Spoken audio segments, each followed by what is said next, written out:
Io sono a fianco praticamente a una persona che va cercando un'altra persona. Buonasera signora. Buonasera. Lei si chiama Anna? Anna. È di Trapani? Sì, sì. E lei praticamente sta cercando una persona. Sì.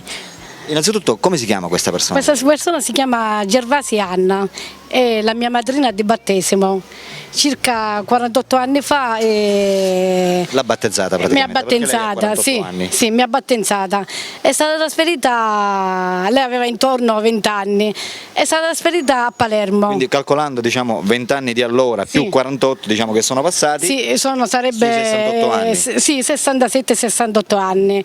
E si è sposato con un poliziotto. So che giustamente la voglia mia è di conoscerla. Lei quanto tempo è che non vede questa sua madrina? 48 anni. Cioè lei non l'ha mai vista? No. Neanche in foto? No. So che è ostetrica, ha fatto servizi a Palermo e si è sposata con un poliziotto? Si è sposata con un poliziotto di Trapani. Quindi teoricamente questa sua madrina dovrebbe essere in tutta la provincia di Trapani? Sì, si dovrebbe trovare? No, si trova a Palermo, perché allora quando faceva servizio, era giovane, ha fatto servizio a Palermo.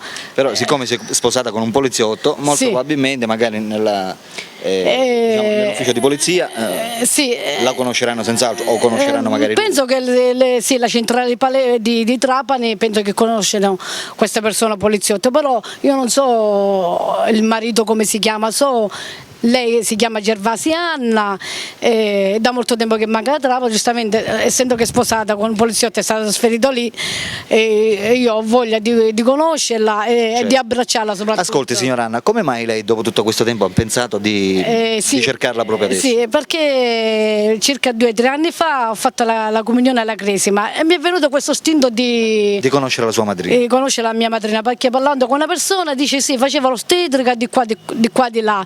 Poi un giorno ho preso l'elenco, ho cercato questo Gervasi Anna, guarda caso questa signora mi ha detto, allora quando lei era giovane, mi ha detto che hanno fatto il servizio insieme ostetrica e poi è stata trasferita a Palermo. Allora questa cosa mi è uscita con proprio, dico, allora la mia madrina esiste, cioè, non è tanto perché è ostetrica, perché ho voglia di conoscerla e di abbracciarla. Certo, va bene, signora Anna, lei sa come va la cosa, noi di Strano Amore Siciliano praticamente le metteremo a disposizione la nostra telecamera, dove lei praticamente farà un videomessaggio rivolto a questa sua madrina, a questa signora, ha detto che si chiama signora? Gervasi Anna. Gervasi Anna, come se la signora Gervasi Anna fosse di fronte a lei, dove lei praticamente potrà dire tutto quello che sente e dimostrarlo per via televisiva. Poi con la speranza naturalmente che o una parente della signora Gervasi o se no un figlio, ecco, si fa avanti per sapere se la signora... La chiameranno praticamente tramite il suo numero telefonico che noi daremo. Il marito, il figlio, qualsiasi persona che...